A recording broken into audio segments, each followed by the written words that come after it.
I'm here with Marni, the creator of the Wing Girl method, the #1 wing girl in the world. Now, how does one get that title? About 5 people vote for me, and no, I'm just joking. I actually got voted through the Global Pickup Conference, so it was like they put it out to the people that were attending as well as other people in the pickup artist community, and it was like thousands of men who voted, and I became the #1 wing girl in the world. What is your method? It's really about like finding yourself attractive, and if you don't believe that you're actually attractive, nobody else is going to believe it. Like, I'm not talking about being arrogant or, saying like I'm freaking amazing. It's about really owning who you are, understanding that you have self-worth and that you can put yourself out there, and if somebody rejects you, like, whatever, not that big a deal, because somebody's over here and somebody's over here and there's a million options around you at all times.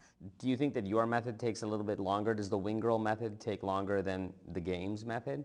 Well, okay, I always say to guys, it's not about what you say, it's about how you say it. So even if you were to say one of those lines or do one of those routines, if you're still not owning it, you still have to practice it a million times, right? Before it actually becomes ingrained in you and it seems natural coming out of you. So in terms of speed, no. I don't think that it's faster. I think that it actually is work you're doing to drive you further away from what you actually want to be later on in life. Because I believe that it's kind of screwing up women. It's making them put up more boundaries to protect themselves, which will be worse for you later on when you want to get rid of all this PUA stuff and really want like a great girl. You're going to have to jump through more hoops. So it's messing people up. It's turning it into an actual game, like a hardcore game where you're playing with people's feelings and emotions rather than a fun game where both people get to win. Are you saying that it doesn't matter what you look like? You could be, a thin doctor from like Wichita or like a 300-pound comic book guy from The Simpsons, and your methods will work for both. 100%. If you own your character and who you are, then you're always going to win because some woman is going to find you attractive because of what's inside. We're not like men. Men are very single focused. So they're like, you're hot, you must be great, you must be perfect, and I want to be with you.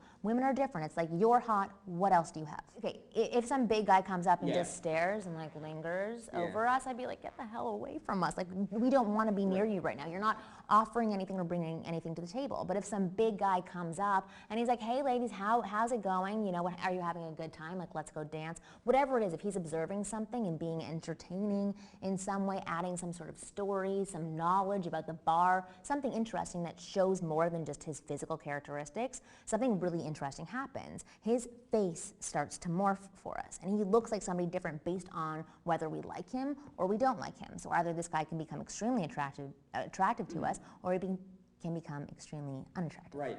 Can you teach me a little something? Can you teach me something that'll like, maybe help me out the next time I go out?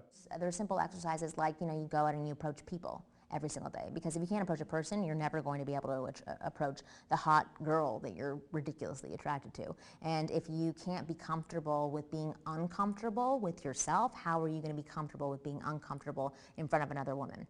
So there's tons of exercises, again, depending on who you are and what you need at that time. Okay. And you don't start focusing on approaching really hot women that you're attracted to, and you work your way up. Lots of men reject themselves before they even give a woman a chance to possibly do it, because they psych themselves out. They pause for a split second and they're like, oh, she's not going to like me. She's not going to want me. I'm not going to know what to say. I'm not, even though they've been having conversations for the past 4 hours, they suddenly have nothing to say because they think that they're supposed to be so super funny or so super sexy, when in fact they could comment on the lights in the room or on your blue shirt or whatever. They could have some sort of story based on what you're wearing. It's about being interesting. It's about having lots of knowledge. It's about being observational. The way that I believe to approach is really using observation and experiences from your life, for example. Okay, one thing that I notice is a lot of guys forget to listen because they're very focused on the outcome, so they forget to actually enjoy the experience that they're having with a woman. Yes. So it's something that I call listen,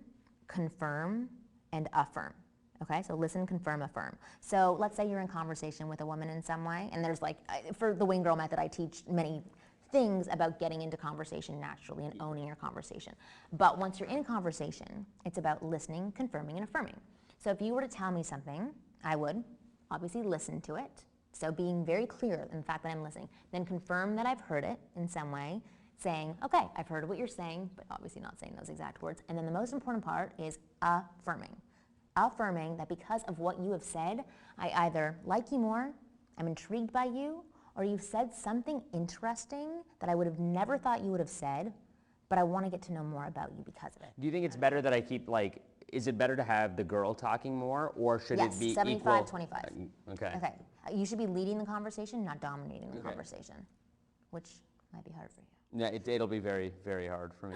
Very, But yeah, very hard. no, because the thing is that like when I talk to a guy who is just talking over me so much and just talking at me, I see him as like my best girlfriend in some way, especially because he's not including me in the conversation, and I feel like if you're talking too much, it's like you're trying to prove something in some way, trying to get the message out that you're great, when if you can actually take that back and just lead the conversation, and not be composed, because I don't want men to turn into robots. All I can say is just talk with purpose, because I think that there's sometimes when guys talk, as I said before, because they're nervous, which is totally fine, but they want to get a message across that they have value, when actually if they believed they had value inside, they could express that without saying anything. So where can people find out more?